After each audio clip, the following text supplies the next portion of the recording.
विकसित करणार आहोत का? थॉमस कार्लाइलचं नेहमीच कोट मला खूप ते आवडतं. थॉमस कार्लाइल काय तत्ववेत्ते होऊन गेले. ते म्हणतात, एक चांगला माणूस बना, एक चांगला माणूस बना. त्यामध्ये महिला देखील आल्या बरं का, स्त्री पण आली. जगातला एक लबाड माणूस ऑटोमॅटिक कमी होईल. एक चांगला माणूस बना, जगातला एक लबाड माणूस ऑटोमॅटिक कमी होईल. आम्हाला चांगल्यामध्ये जमा व्हायचंय का लबाडामध्ये जायचंय हो आमची गणती? हेच तर ते दीपस्तंभ आम्हाला बिंबवतायत. बाबासाहेब हेच तर आमच्या मनावर राज्य का करून गेले बाबासाहेब.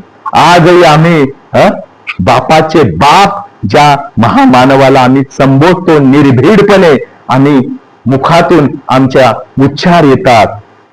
त्याच पूज्य भंतेंना आम्ही का जवळ करतो? कारण की